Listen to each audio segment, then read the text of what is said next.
in your book, you've identified three fights. Can you walk us through those just quickly and maybe give some examples?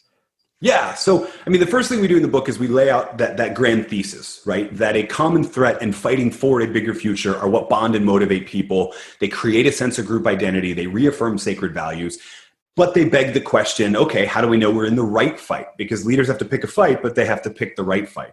And so I scoured the research on, in terms of, we talk about motivation often in terms of extrinsic and intrinsic, right? But in terms of just intrinsic motivation, what are the levers that you can pull? What are the things as a leader you can do to sort of increase intrinsic motivation in your people? And that's where I arrived at these three sort of archetypes of fights. They're all drawn from different levers of motivation, but they're different ways to sort of express it. They're templates, if you will, or they're Mad Libs you can use, right? To just plug in certain places in the blank and know that you're doing that based on a bunch of research, but a little bit simpler to understand. So the three fights are the revolutionary fight, the underdog fight, and the ally fight. And the revolutionary fight is what I've been hinting at most of the time. It's what I think is truthfully the most inspiring. The ally fight might be a close second, but all of that is through my own bias. I will say it's the one a lot of leaders think that they're in. And we can talk about what to do if you think you're in the wrong fight in a second.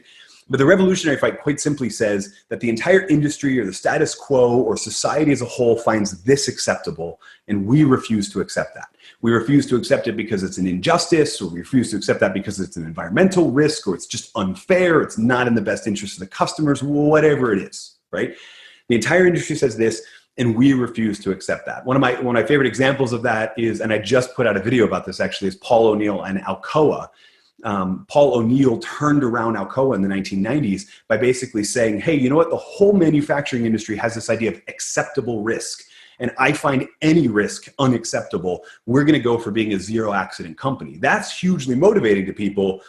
What it also happened to do was turn around the stock price of Alcoa, which was tanking because they had inefficiencies in their production process. They weren't managing inventory properly. They weren't doing a bunch of different stuff that safety correlated to. And so O'Neill's grand idea was that nobody's going to be motivated by, we need to raise the stock price. But what they will be motivated by is the idea of, we're trying to make this place safer for you and for your coworkers, et cetera.